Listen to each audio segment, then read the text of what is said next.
से निकले एनआईए के डीजी और टीम के साथ बैसरन घाटी की गहन जांच की है उन्होंने और आतंकियों की मौजूदगी की रेकी को लेकर जानकारी उन्होंने जुटाई है। और बैसरन से पहले आतंकियों के टारगेट पर अरू घाटी थी। ये बड़ी खबर जो इस बीच निकलकर सामने आ रही है, आतंकियों के निशाने पर बैसरन घाटी से पहले अरू घाटी थी। ये बड़ी खबर है जो इस बीच निकलकर सामने आ रही है। जम्मू कश्मीर से सीआरपीएफ कैंप से एनआईए के डीजी निकले हैं। टीम के साथ बैसरन घाटी की गहन जांच उन्होंने की है। आतंकियों की मौजूदगी और रेकी को लेकर जानकारी उनके द्वारा जुटाई गई है। ये बड़ी खबर है जो इस बीच निकलकर सामने आ रही है। कुछ तस्वीरें आपके स्क्रीन पर चल रही हैं। तस्वीरों में देख सकते हैं किस तरीके से यहाँ पर पूरी टीम जो है वो निकली है। सुरक्षा के भी पुख्ता इंतजाम यहाँ पर किए गए हैं। टीम के साथ बैसरन घाटी की गहन जांच की गई है।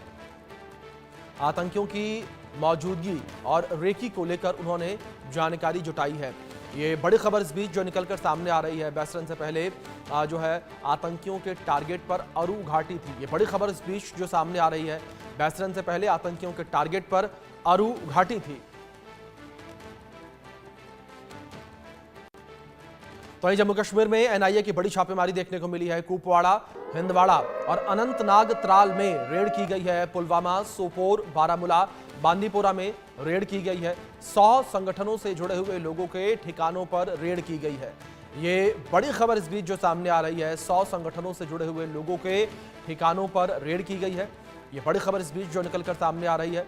तो लगातार जम्मू कश्मीर में आतंक के सफाये को लेकर कार्रवाई जारी है। जम्मू कश्मीर में एनआईए की टीम के द्वारा बड़ी छापेमारी की गई है। कुपवाड़ा, हिंदवाड़ा, अनंतनाग, त्राल में रेड की गई है।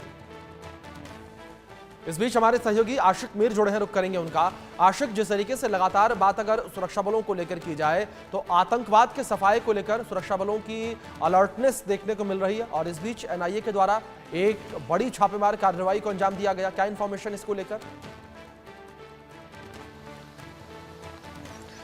देखिए, बिल्कुल अभिषेक, जिस तरह से पहलगाम में हुए आतंकी हमले के बाद एनआईए इस विषय की जांच कर रही है और कई सारे पुख्ता सबूत जो है एनआईए को भी मिले हैं, जिसमें साफ तौर पर देखा जा सकता है कि किस तरह से पाकिस्तान से आए आतंकियों ने पहलगाम के बैसरन इलाके में आतंकी घटना को अंजाम दिया।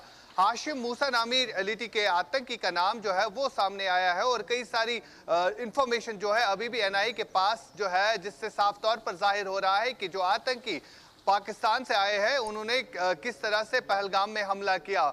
फिलहाल एनआईए के पास कई सारे से पुख्ता सबूत मिले हैं। खासतौर पर अगर हम देखें, जो वीडियो सोशल मीडिया पर गश्त कर रहे थे और उन वीडियोस के जरिए जो है एनआईए को जो है कई सारी लीड्स मिली है और लगातार एनआईए की छापामार कार्रवाइयां जो है पूरे उत्तरी कश्मीर और दक्षिणी कश्मीर के इलाकों में इस समय चल रही है और सेना सुरक्षा बलों का जो सर्च ऑपरेशन चल रहा है उसके चलते भी कई सारी कामयाबियां जो है सुरक्षा बलों को मिल रही है।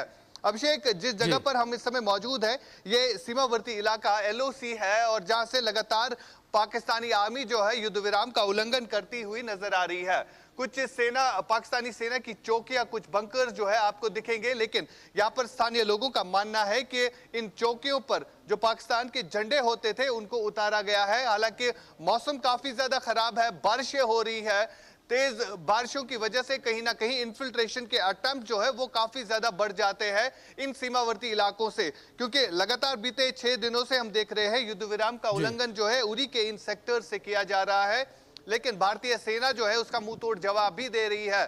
फिलहाल हालात जो है काफी तनावपूर्ण बने हुए, चाहे पीओके की अगर हम बात करें, पीओके में सेना की तैनाती जो है काफी ज्यादा बढ़ा दी गई है और पाकिस्तान के रेंजर्स की तरफ से उन स्थानीय लोगों को यह कहा जा रहा है कि आप जो बस्ती वहां पर है, जो वहां पर लोकल रहते हैं, उनको कहा जा रहा है कि आप बस्ती खाली करें। यानी इस तरह की तनावपूर्ण स्थिति जो है पीओके के इलाकों में बनी हुई है। बिल्कुल आशिक, जाहिर तौर पर तनावपूर्ण स्थिति जो है वो पीओके के इलाकों में बनी हुई है। लेकिन आशिक, जिस तरीके से भी आपने सीजफायर का जिक्र किया, अगर बात सीजफायर को लेकर की जाए, हॉटलाइन पर इंडिया पाकिस्तान की बात भी हुई थी। इंडिया ने पाकिस्तान को खरी खोटी भी सुनाई थी, चेतावनी भी दी थी, उसको लेकर क्या इंफॉर्मेशन है?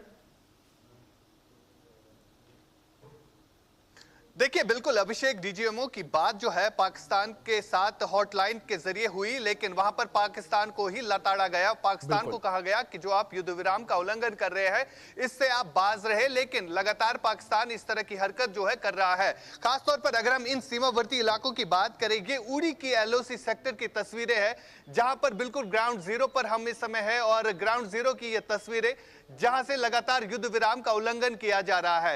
ये एक पाकिस्तान की चौकी आपको नजर आएगी, जो कि तस्वीरों के जरिए खाली धुंधली तो है।